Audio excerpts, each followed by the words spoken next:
Hello everyone. आज हमारा topic है BRICS summit. Recently BRICS summit organise हुई ब्राज़ील में on 6 and 7 July 2025। This is 17th BRICS summit. Okay, और इसका थीम क्या था? Strengthening Global South cooperation for a more inclusive and sustainable governance. Okay, अब देखते हैं थोड़ा ब्रिक्स का ओरिजिन और इसकी थोड़ी स्टार्ट कैसे हुआ। तो BRICS basically BRIC as a term was originated in 2001। It included Brazil, Russia, India, China. 2009 में फर्स्ट ब्रिक समिट हुई इन रशिया। ओके, एंड 2010 में साउथ अफ्रीका ने ब्रिक्स को ज्वाइन किया। Then some new members joined like Egypt, Ethiopia, Iran, UAE.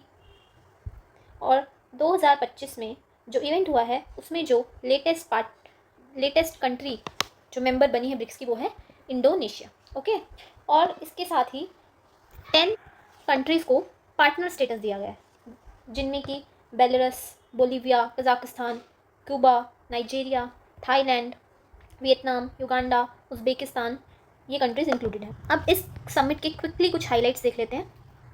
एक तो BRICS ने अपना सपोर्ट दिया है for reforms in UN. Okay, और ताकि वो एक डेमोक्रेटिक, रिप्रेजेंटेटिव और इफेक्टिव ऑर्गेनाइजेशन बने और सभी African, Asian, Latin American countries को भी रिप्रेजेंटेशन मिले। और एजुलविनी कंसेंसस और सिटी डिक्लेरेशन को भी इन्होंने कंसीडर किया है। ये दो कंसेंसस क्या हैं? ये अफ्रीका के डिमांड से रिलेटेड है रिगार्डिंग यूएन रिफॉर्म्स। ओके, बस आपको ये याद रखना है थोड़ा सा। नाउ नेक्स्ट इज क्विकली एक समरी है, ये देख लेते हैं। First is global AI governance पर डिक्लेरेशन। ब्रिक स्टेटमेंट कहता है कि एथिकल, इंक्लूसिव और ह्यूमन सेंट्रिक एआई पॉलिसीज बनाई जाएं। Next is regarding climate finance. इसमें fair carbon accounting principles, climate finance obligation under UNFCCC, Kyoto, Paris, इन सबको कंसीडर किया गया है।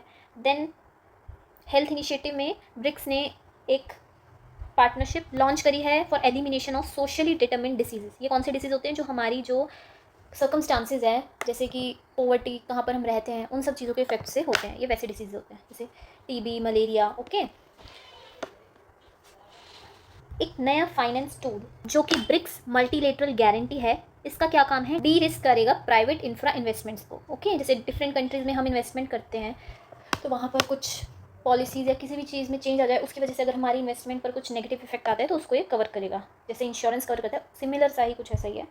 नेक्स्ट, डिजिटल स्पेस में क्या कॉपरेशन हुआ है कि share digital infrastructure, DPI exchange, data sharing, cyber norms, इन सब पे बात हुई है। और एक ब्रिक्स स्पेस काउंसिल का भी प्रपोजल दिया गया है। कल्चरल कॉपरेशन के लिए भी इन्होंने बात करी है। Then peace and law support करते हैं यूएन चार्टर का, नॉन इंटरफेरेंस, सोवरेनिटी। पहलगाम पे जो अटैक हुआ था, टेरर अटैक, उसको भी कंडेम किया है ब्रिक्स ने। Zero tolerance on terrorism and funding. Okay, global governance reforms के बारे में बात की है, अभी हमने देखा था यूएनएससी के रिफॉर्म के लिए भी इन्होंने बात की। आईएमएफ, वर्ल्ड बैंक और तो और डब्ल्यूटीओ के रिफॉर्म के बारे में भी बात की है। देन हमारे प्राइम मिनिस्टर मोदी जी ने ग्लोबल साउथ सॉलिडारिटी के लिए बोला, रिस्पॉन्सिबल एआई यूज़ के लिए, ज़ीरो टॉलरेंस ऑन टेररिज्म और लोकल करेंसी में ट्रेड करने के लेकर बात कही है। ठीक है, और सबसे बड़ी बात क्या है कि next summit, that is 18th summit in 2026 will be in India. मतलब नेक्स्ट समिट का होस्ट कौन है? इंडिया। ओके, तो वैसे तो ये 36 पेजेस की पीआई भी रिलीज़ थी, बट उसको मैंने शॉर्ट में कंडेंस करके इतना कर दिया है। आई थिंक इतना काफ़ी है आपके एग्जाम के लिए।